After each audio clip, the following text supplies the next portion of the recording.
जय माता दी दोस्तों, कैसे हैं आप सभी।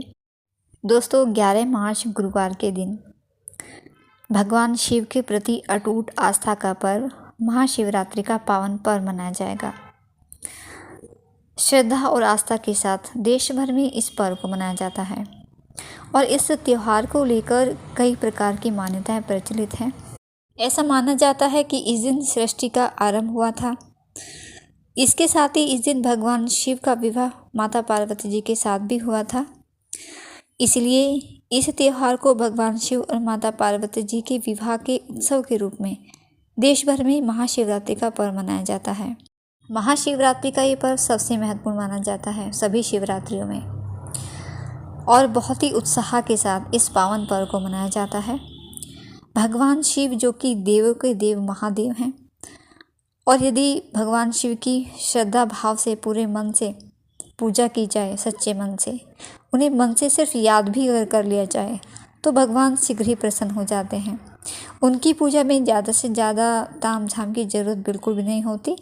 केवल जलाभिषेक, बेलपत्र को चढ़ाने मात्र से और रात्रि भर उनका जागरण करने से मेहरबान हो जाते हैं भगवान शिव। ऐसे देव हैं ये। तो महाशिवरात्रि से जुड़ी कई पुरानी कथाएं प्रचलित हैं और उनमें से एक कथा जो कि मैं अभी आपके सामने कहने जा रही हूँ। तो इस कथा के अनुसार किसी गांव में एक ब्राह्मण परिवार रहता था और उस ब्राह्मण का लड़का चंद्रसेन बड़ा ही दुष्ट प्रवृत्ति का था। बड़ा होने पर भी उसकी इस नीच प्रवृत्ति में कोई भी अंतर नहीं आया, बल्कि दिनों दिन बढ़ोतरी होती रही उसमें और वह बुरी संगत में पड़कर चोरी चकारी और जुए आदि में उलझ गया। चंद्रसेन की माँ बेटी की हरकतों से परिचित होते हुए भी अपने पति को अपने पुत्र की कोई भी नीचता की बात नहीं बताती थी। वह उसके हर दोष को छिपाया करती थी और इसका प्रभाव ये पड़ा कि चंद्रसेन कुसंगति के गर्त में डूबता ही चला गया। एक दिन ब्राह्मण अपने जजमान के यहाँ से पूजा करा के लौट रहा था तो उसे अपने मार्ग में दो लड़कों को सोने की अंगूठी के लिए लड़ते हुए देखा। एक बोल रहा था कि ये अंगूठी चंद्रसेन से मैंने जीती है, दूसरे का ये तर्क था कि अंगूठी मैंने जीती है। और ये सब देखकर सुनकर ब्राह्मण बहुत ही ज़्यादा दुखी हुआ। उसने दोनों लड़कों को समझा बुझाकर अंगूठी उनसे ले ली। घर आकर ब्राह्मण ने पत्नी से चंद्रसेन के बारे में पूछा और उसकी पत्नी ने उसे उत्तर में कहा कि यही तो खेल रहा था अभी, जबकि हकीकत कुछ और थी। चंद्रसेन पिछले 5 दिनों से घर बिल्कुल भी नहीं आया था। ब्राह्मण ऐसे घर में क्षण भर भी नहीं रहना चाहता था जहां जुआरी चोर बेटा रह रहा हो और उसकी माँ उसके अवगुणों पर हमेशा पर्दा डालती हो। अपने घर से कुछ चुराने के लिए चंद्रसेन जा ही रहा था कि दोस्तों ने सारी नाराज़गी उस पर जाहिर कर दी और वह उल्टे पांव भाग निकला।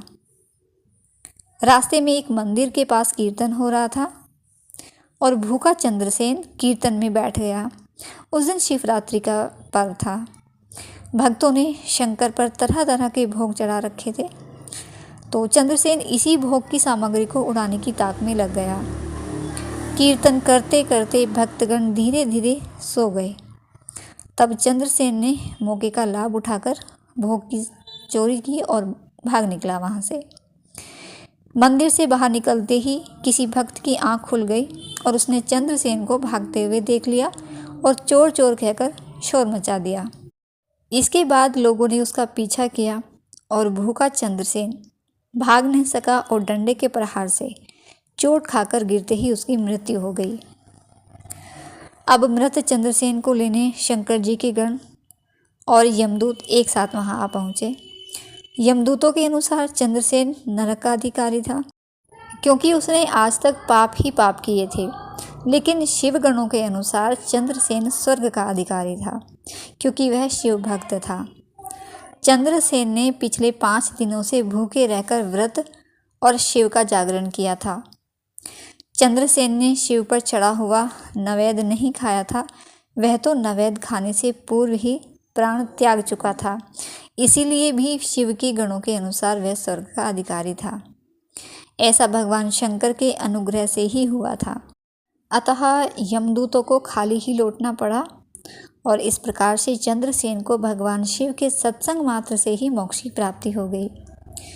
तो इस तरह से आप सब भी महाशिवरात्रि के दिन भगवान शिव का सच्चे मन से श्रद्धा भाव से पूजन करें, उनकी आराधना करें और जितना हो सके शिव मंत्रों का जप करें। ओम नमः शिवाय मंत्रों का जितना जप हो सके उतनी जप आप करें, तो भगवान शिव की विशेष कृपा आप पर रहेगी और समस्त मनोकामनाएं आपकी पूर्ण होंगी। तो दोस्तों, ये थी जानकारी आपके लिए। वीडियो अच्छा लगे तो वीडियो को लाइक ज़रूर कर दिया करें और ऐसी ही नई नई जानकारियों के लिए आप हमारे चैनल से ज़रूर जुड़े रहें। भगवान शिव आपकी हर इच्छा, हर मनोकामना पूर्ण करें।